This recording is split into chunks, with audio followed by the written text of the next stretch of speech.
bon dia, bona hora a tothom. Avui us vull parlar d'una obra literària, l'Auca del senyor Esteve.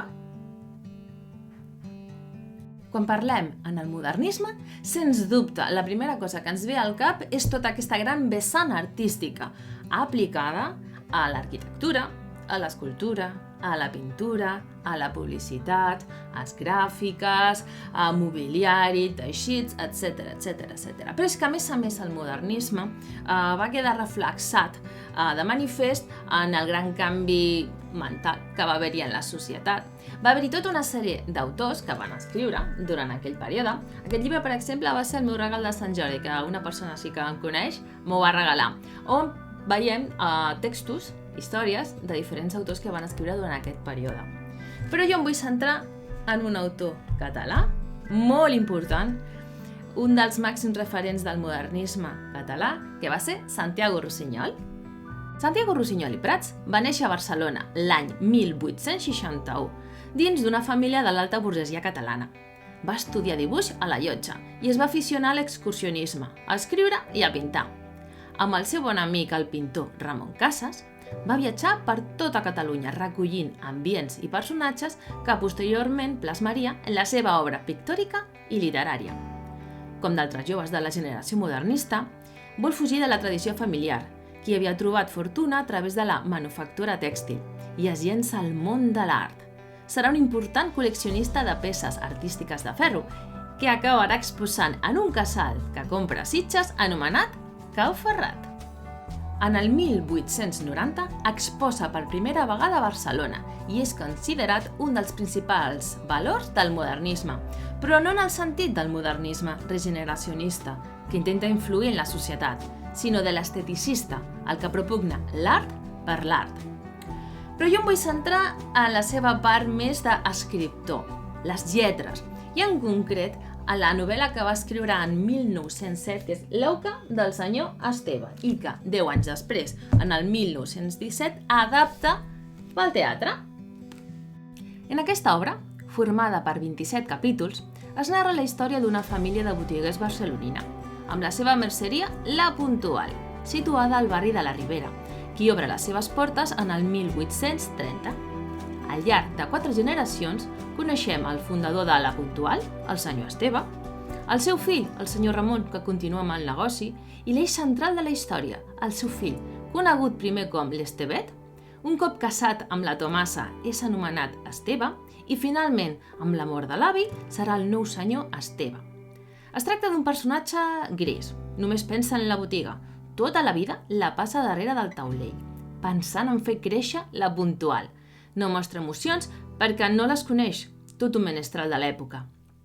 Tot es trontolla amb el naixement del seu fill, el Ramonet, un nen que des que arriba al món és alegria i amb una gran sensibilitat envers el que l'envolta, qui estima l'art amb totes les seves forces i voldrà ser escultor. El seu pare no ho acaba d'entendre, però abans de morir ho accepta i en Ramonet tindrà un sentiment d'agraïment perquè, gràcies als diners de La Puntual, ell podrà comprar el marbre que, posteriorment, utilitzarà per desenvolupar la seva carrera d'escultor. Paral·lelament a l'estrena, es publica una auca, un dibuix per cada capítol de l'obra, realitzat pel seu bon amic, el pintor Ramon Casas.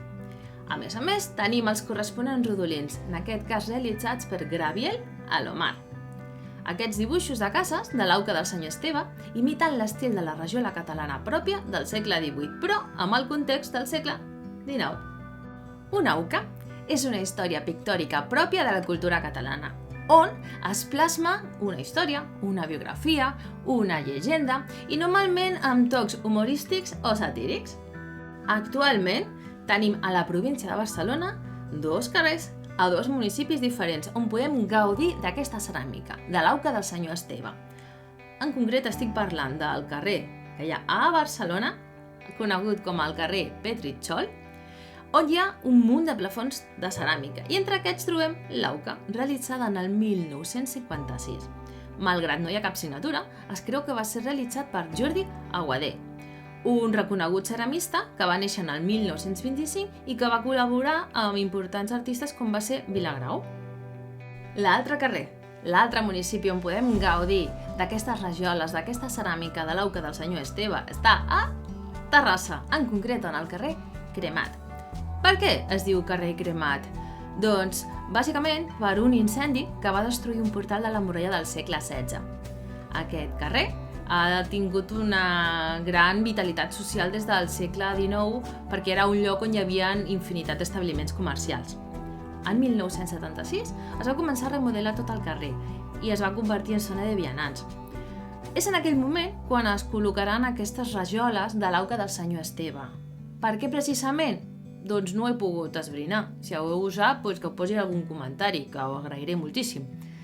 El fet és que, posteriorment a aquesta col·locació, va haver-hi tota una sèrie de remodelacions, enderrocaments d'edificis, i la qüestió és que finalment, a dia d'avui, només es conserven 12 rajoles de l'auca del senyor Esteve. La versió que tenim en el carrer Cremat de Terrassa és menys fidel a l'original realitzada per Ramon Casas, tant per part de les il·lustracions com per part de la tipografia que es va utilitzar. Per exemple, aquí s'utilitzen tot el que són majúscules.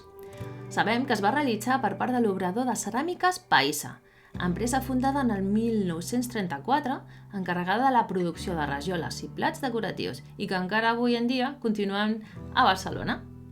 Aquest vídeo, amb aquesta pinzellada de l'auca del senyor Esteve, el meu objectiu és senzill, és clar, i és que quan torneu a passejar pel carrer Cremat, mireu les parets, localitzeu aquestes rajoles, aquesta ceràmica, llegiu la història del senyor Esteve, del Ramonet, de la Tomassa.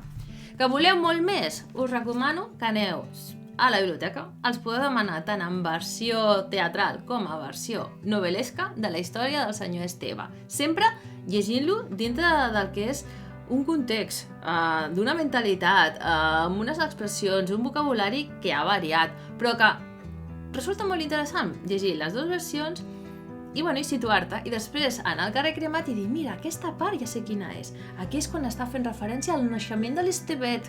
O, finalment, quan se mor el senyor Esteve, que és en realitat l'Estevet del principi. Com una mena de gran culebró. Però que està molt bé. Res, aquesta ha sigut aquesta petita pinzellada, l'objectiu d'aquest vídeo, espero que us hagi agradat, i res, la intenció és continuar fent cosetes d'aquest tipus. Ale, que vagi molt bé, adéu!